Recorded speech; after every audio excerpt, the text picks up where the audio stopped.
નમસ્કાર, આપ જોઈ રહ્યા છો સંદેશ ન્યૂઝ। તમામ મહત્વપૂર્ણ સમાચારો સાથે હું છું અંકિત।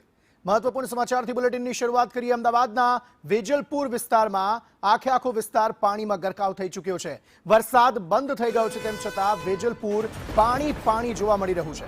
ઘૂંટણસમાં પાણીમાંથી લોકો પસાર થવા માટે મજબૂર બન્યા છે। જીવન જરૂરી વસ્તુ મેળવવી અહીં અઘરી બની ગઈ છે। દર વર્ષે આ સમસ્યાથી લોકો પીડાતા હોવાની ફરિયાદ સ્થાનિકો દ્વારા કરવામાં આવી રહી છે। સ્થાનિક રહીશોમાં તંત્ર સામે આ મામલે ભારે આક્રોશ જોવા મળી રહ્યો છે।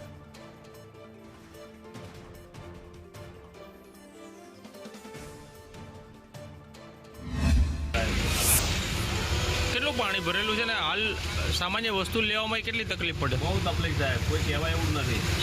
રાતે બેઠું પાણી અત્યારે બેઠું દુકાનમાં અંદર સાફ કરીને 3 કલાક 4 કલાકથી સાફ કરું સાહેબ। થોડીક આવીથી 2-3 જણા આવ્યા હતા, 2-3 જણા ગયા, એ કહે વસાઉટ ચાલુ કરશું, પંપ ચાલુ કરવું, ચાલુ કરે કે ના કરે શી ખબર।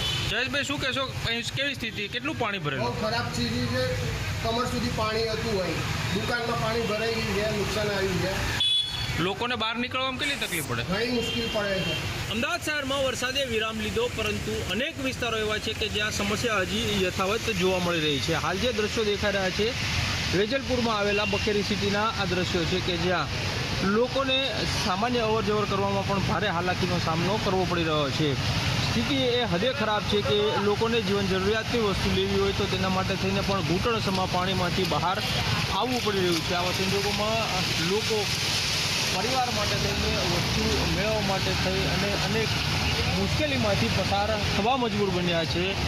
24 કલાક જેટલો સમય વીતી ગયો છે છતાં હજી અહીંથી પાણી નિકાલની કોઈ વ્યવસ્થા નથી।